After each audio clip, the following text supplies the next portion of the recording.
Hello everyone, welcome back to my channel here. I'm Marco Afonso, and coming up after the last video that I recorded for you. In this video we are going to talk about my journey towards getting the ESG certificate from the CFA Institute, and everything that happened during the course of that preparation all the way up until the exam day, and then how it went itself. So just to give you a brief a brief overview of the situation, because when we left off in the last video, it was May 2022. I had just finished the exam at the time, the exam of the CFA Level III. But my decision to take the ESG certificate was made quite some time before, because at the time, even way before this came about, my initial intention was to get the so-called CESGA from EFAS, the Certified ESG Analyst from EFAS. EFAS stands for the European Federation of Financial Analyst Societies. And then my initial intention was to take these credentials, especially because in comparison with the ESG certificate, my feeling and my impression upon reviewing both the contents of both curriculums was that the certified ESG analyst from EFAS, the content was deeper, the curriculum was a little bit more comprehensive, and so my feeling is that that designation would have more value, on relative terms, of course, in comparison with the ESG certificate from the CFA Institute. Another variable is that if you finish the CESGA designation from EFAS, you are allowed to use those initials after your name, just in the same way you can use the CFA initials after your name once you get the charter. So that's a minor plus that you can add to your curriculum and your LinkedIn profile and so on. So but backtracking a little bit, at the time, in I guess it was October 2021, I entered a small contest organized by the CFA Society in Portugal. Even though I was in Bulgaria at the time, I was invited to participate in this contest, which was about how the investments can be made to make a better world, something like that. I can't recall very, very accurately right now.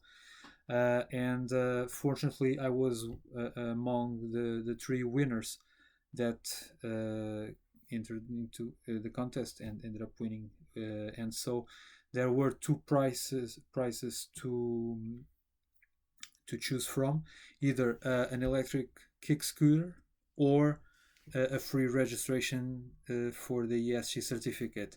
Well, particularly because I was in Bulgaria, and in either case, even if I was in Portugal or in any other place, I had no use and for an electric kick scooter. And so for me, and also because I wanted to get some sort of ESG designation, for me it was a no-brainer to select the free registration for the ESG certificate. And so, of course, because I at the time in October 2021 I was preparing already for the level 3 exam of the CFA, I made sure that I could pick the ESG certificate, the registration, but with the condition of only making the registration for the ESG certificate after the exam, so at the end of May 2022. Fortunately, the folks at the CFA Society in Portugal were kind enough to allow me to do that, and so that's why I ended up going forward, and of course going for this particular designation. And so once I finished the exam, the CFA Level 3 exam on May 25th, I believe, um, I then registered for the ESG certificate. But nonetheless, I decided to stop for a few days up until June the 1st, just to rest a little bit, calm down from all the stress that entails preparing for the exam and all the situation that I talked about earlier about being forced to move to another accommodation back in the Netherlands. And so I decided to rest for a few days. In the meantime, I had to go back to work the following day of the exam, so on May 26th. And so I decided to calm things a little bit down. And so I decided to start again on June the 1st. By the time I began studying again and preparing for the exam, I remember that I was not yet still 100% in terms of mental freshness and mental readiness to start studying, but I felt, well, if I delay the preparation further, and I could do that because with the ESG certificate you have a 1 year window to schedule your exam. You can choose the date more appropriate for you as long as it is within 1 year period. I could do that. I could wait a little bit more, but I decided that probably it would not make much sense because I still had ingrained in me the habit of daily studying for a given exam. In this case, in this case, the CFA exam. So I decided not to lose that sort of momentum that I had in me and that daily habit, and so I decided to start preparing on June the 1st uh, towards the exam. And then, as I would move forward, I would see, all right, I am prepared enough to start thinking about selecting the date for the exam. As I went through the curriculum those first few days, I remember that my initial impression was that the content of the curriculum was much less deep than the curriculum of the CFA program. Uh, Mainly probably because the topic, the ESG topic, and everything that goes around this concept is not so much developed, or at least it was not at that time. Because when you prepare for the 2022 exam, you are still using the curriculum that was written in 2021, and so it is always 1 year late. I assume that now for the 2023 exams which are administered, the curriculum was written and published, so to speak, on in 2022. So at the time, my impression was that the content was not that deep, and you would be able to prepare yourself in much less time for the exam. Uh, there was one factor that made me a little bit concerned because of course, I was a little bit biased due to all the preparation for the CFA exams. But the thing is, for this particular designation, you get much less practice questions. Basically, you have 15 questions at the end of each chapter of the book of the curriculum, and then you have access to a mock exam which has 100 questions because it's an exam simulation. So 15 exams, it's about 8 chapters, I believe. Those are 9 chapters. Yes, so 15 and 9. So that gives us more or less 200 practice questions plus the 100 from the mock exam. So you have a little bit less than 200 300 practice questions, which are much less in comparison to the hundreds of questions that you have each for each level of the CFA exam. So it made me a little bit concerned because I was used to practice much more, to have a much higher quantity of practice questions, but nonetheless, of course, I moved forward with the preparation. throughout the month of June. At the end of June, unfortunately, I had to move again to another accommodation because the landlord that saved me at the end of May, unfortunately, was not willing to sign a rental contract with me, and so I had to move because I really needed some sort of stability. And so, fortunately, because at that point I was much more available in terms of my time to look for something more stable, I was able, fortunately, to find another accommodation in which I could sign a 6 month contract. So, for the time being, for July, from July onwards, on that front, I was much more stable. Unfortunately, on July 6th, I got the news that myself and a few other workmates of mine were going to be dismissed from our company at the end of August because unfortunately our company, fintech startup, was would be running out of funding if they would keep us on board for the foreseeable future, because they projected time to become profitable was going to be delayed, and so they would not have enough runway. Using the terminology of startups, they would not have enough runway to become profitable uh, if they keep us on board before they would run out of funds. And so basically what I had to do was, from that point onwards, I had to juggle three different things, basically, which is continue to work full time, continue to study, and also find the time to apply for jobs and preparing interviews and all that. Of course, it was a tough moment and a tough few following weeks. Nonetheless, and fortunately enough, I managed to find a job for September, starting in September. And then, because of that date, starting date, I decided that, all right, because I'm going to join a new challenge, it's going to be a completely different environment. I'm going to set myself the target uh, to sit for the exam at the latest possible date in August. So I decided to schedule the exam for August 31st of 2022. And so there are a few reasons for that, especially first of all, because I've, as I told you, the content of the curriculum was not that deep, and also because at that time, and we were when I got the job, it was already August, in early August. I felt uh, I already had run through the curriculum, and so my impression was, looking at the big picture, is that there were many instances across the curriculum in which the same points and the same instances and there were several instances of the same topic which were repeated over and over.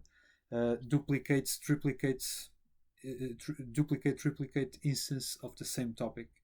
And so I felt, all right, even though it's a close to 600-page book, the in reality the content was quite a bit less than that. And so I felt, all right, this is going to be enough time for me, 3 months from June the 1st to August 31st. It's going to be enough time for me to adequately prepare myself for the exam. And so that's exactly what I did. I did all the preparation from those 3 months, basically practice questions over and over and over again, even though there were much less, and ironing out the most corner case bits of the curriculum up until that point.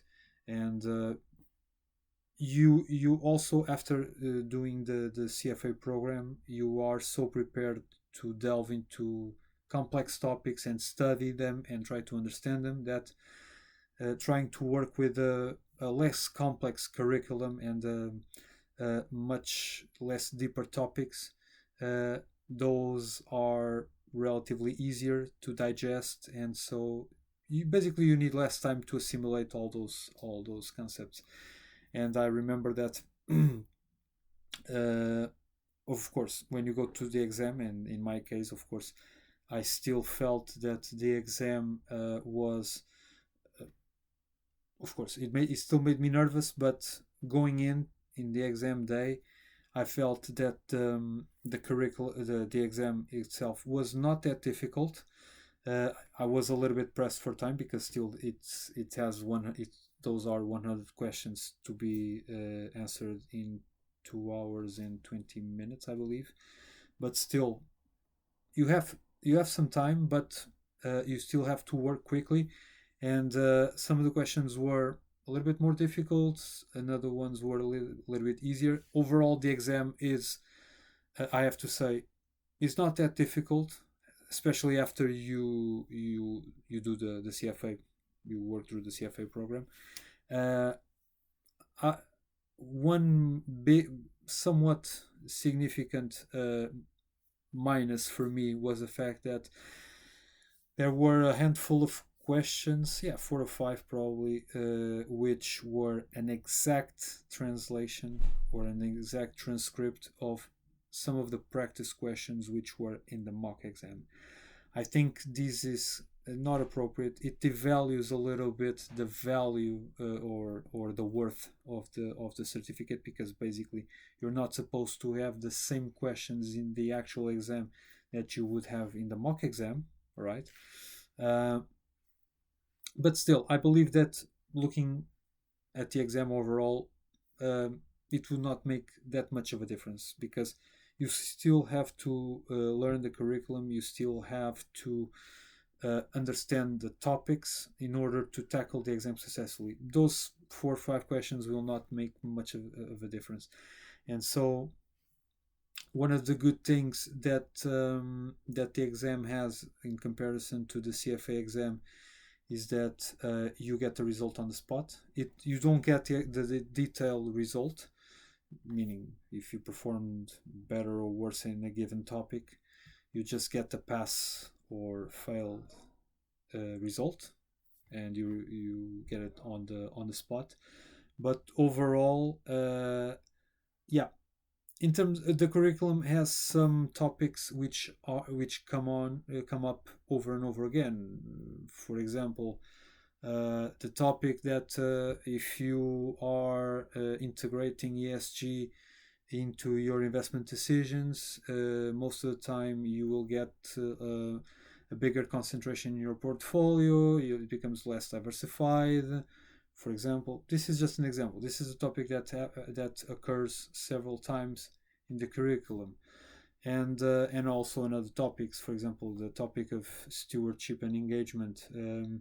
Of course, you as an investor, you can understand that if you are a little bit more active in your management, meaning in your interaction with the companies in which you invest in, of course, the assuming everything else constant, ceteris paribus, as they say in economics, the management of the company in which you invest will feel a little bit more compelled to introduce more sustainable practices in terms of governance, but also in terms of environmental practices and social practices. But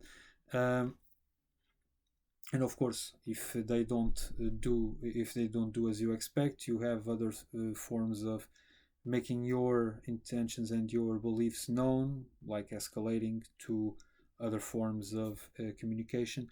But there is several common themes that occur all across the several chapters of the curriculum, and so in the end, you get the feeling that, all right, comparison to the CFA program, this is not that difficult, all right, and some of the topics, I would say, they are almost common sense, all right, as long as you have the financial background and the investment background, uh, especially when it comes, for example, the topics of ethics that are discussed in the CFA program.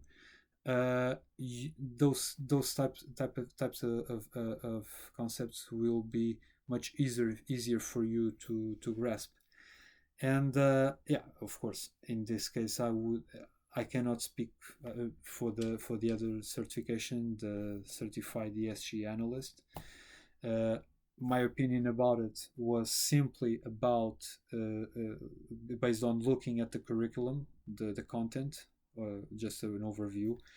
And for me, it was a more comprehensive curriculum, and so I would go for that if I did not have the free registration for this one, for the ESG certificate from the CFA Institute. But of course, my point here with this video is to give you some sort of idea of what you should expect in case you want to tackle and get the CFA the CFA ESG certificate. Of course, other folks will have the certified ESG analyst and would have their own opinion. Of course, I can't speak for them, but in the end, that was my intention. And basically that's it. The next video that I will do, I will shed some light on my preparation for the CAIA level 2 exam, the Chartered Alternative Investment Analyst that I did, whose exam I set for in March this year, March 2023. Why the level 2? Because when you get the CFA charter, when you become a charter holder, the CIA Association gives you a waiver for the CFA for the level 1, for their own level 1 of their CIA program. And so I jumped directly to level 2, and yeah, there is a lot to unpack for that preparation, but that will come for another video. So basically that's it. If you have some questions, I hope that soon enough the comment section will become available, but feel free to interact with me through my channel forum, and so anything you may need, I will be glad to help you. That's all for right now, and thanks for having me. Thank you. Have a great day. Cheers.